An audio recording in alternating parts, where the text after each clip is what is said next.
Good afternoon. My name is Mike Gillikin. I'm the Assistant Mammal Conservation Coordinator for the Florida Fish and Wildlife Conservation Commission. I've been working with Darcy Myers, our Assistant Bear Research Coordinator, to update our knowledge of skunk distributions in Florida so that we have a better idea of where we should focus future research. To do this, we initiated a community science project late last year and have primarily relied on the Survey 123 platform. As you can see from these screenshots, we are mostly requesting basic information such as when the observation was made, which species, how many, and whether the observation was of a dead or a live skunk.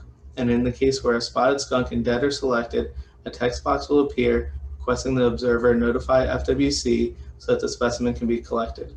We also receive location data and request photos of the observation.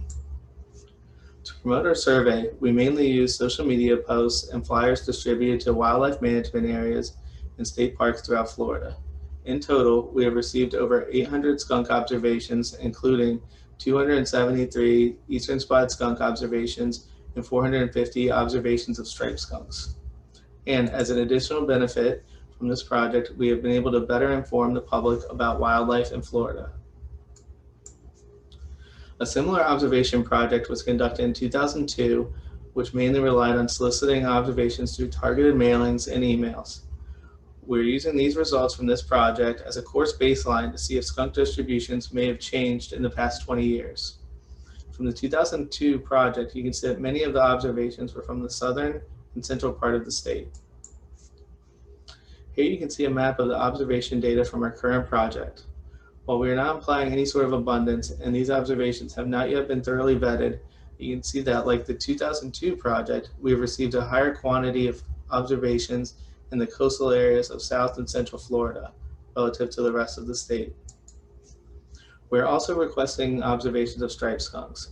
We felt these data would be valuable for a few reasons, mainly to prompt the observer to choose between the two species, to update our knowledge of striped skunk distributions in Florida, and finally, to give us an idea of survey participation through the reports of a supposedly more common species.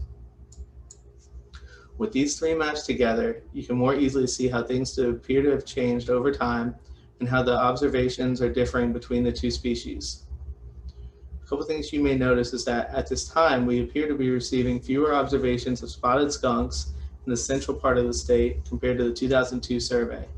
Additionally, while we have not yet received many observations of spotted skunks in the northern part of the state, based on our striped skunk observations, you can see that we are receiving decent participation in that area of the state.